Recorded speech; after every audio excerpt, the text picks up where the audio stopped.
आपको रख रहे हैं अपने जरा थोड़ा सा बैक में जाएं, पीछे जाएं, तब ये जाएं कि जब ये भारत इन लोगों का कांग्रेस का कल्चर रहा कि देश विरोधी काम करना।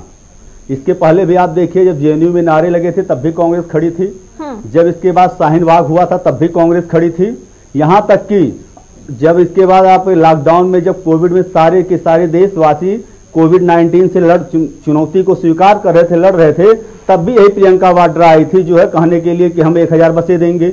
वहां भी ये फ्लॉप हो गए। और इनसे हम क्या बात करें जमीनी विवाद के, इनके पति खुद करोड़ों अरबों की जमीनों को लेकर जब कांग्रेस की सरकार रहती थी उसको जो लाखों में खरीदा, इससे बड़ा कांग्रेस के किसानों के साथ जो है दुर्व्यवहार क्या होगा। और प्रियंका वाड्रा को तो बोलना नहीं चाहिए। यूपी की राजनीति मैं बता दूं आपको कि प्रियंका वाड्रा राजनीति करने आती हैं, और लेकिन यूपी की जो जनता है वो राजनीति में नहीं, वो आज भी, इसके पहले भी आप देख लीजिए, चाहे नोटबंदी रहा हो, चाहे जितने भी मोदी जी ने काम किया है, जनता ने बहुमत पूरी तरह से दिया है। आज ये तीनों किसानों के लिए, ठीक है हम मानते हैं कि वो खाली 2 प्रदेशों के लोग गुमराह हैं।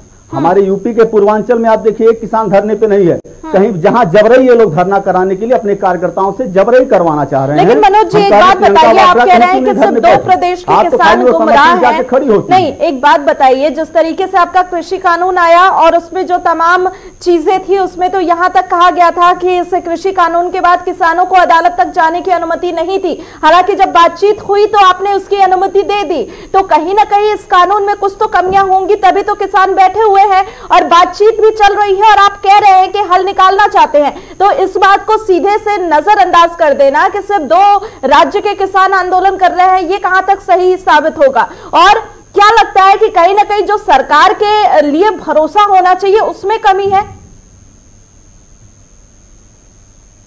देखिए कृष्णा जी, 2 रीजन मैं फिर आपको बता रहा हूं कि जो किसान का आंदोलन हुआ था, किसान बिल जो आया हुआ है, हमारा जो सरकार है भारतीय जनता पार्टी की, नरेंद्र मोदी जी की जो सरकार है, उन्होंने देश को देखने के लिए हमारे जो भी विरोधी हैं, चाहे उस कांग्रेस के, यहां तक कि प्रियंका वाड्रा भी को हम, वो भले ना प्रधानमंत्री के खिलाफ उल्टा सीधे बयान दें, लेकिन प्रधानमंत्री इतने सुलझे हुए हैं कि वो प्रियंका वाड्रा को भी देश का ही नागरिक मानेंगे। और अगर प्रियंका वाड्रा को कहीं कष्ट है तो उसके लिए कहीं ना कहीं जिम्मेदार हम अपने आप को मानते हैं। और प्रियंका वाड्रा इस नाते में ये बात कर रहा हूं। लेकिन मनोज जी, आप ही के तमाम सांसद और विधायक हैं जो किसानों को ही अपना नहीं मानते हैं और कह रहे हैं कि ये किसान नहीं है बल्कि कुछ इस तरीके के लोग हैं, खालिस्तानी हैं, जो लगातार प्रदर्शन कर रहे हैं। तो आप उन किसानों को भी तो अपना मानिए और अपना मानकर उनका ये आंदोलन खत्म कराइए। आखिर स्थिति यहाँ तक क्यों पहुंची है?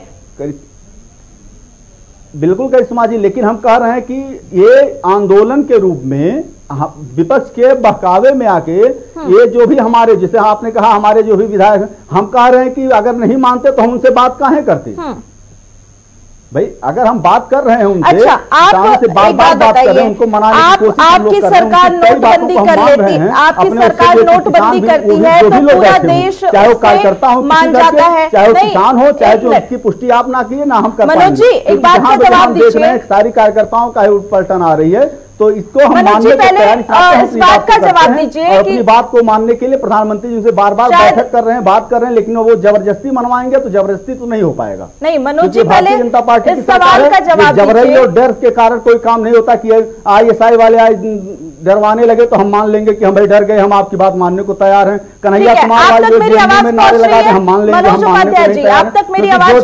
लीगल चीजों पे जो बात हो रही है, लीगल चीज पे प्रधानमंत्री जी, हमारे कृषि मंत्री मनोज उपाध्याय जी, आप तक मेरी आवाज पहुंच रही है? वापस आपने कहा जैसे बैठक हो रही है, बातें नहीं, आप तक मेरी आवाज पहुंच रही है?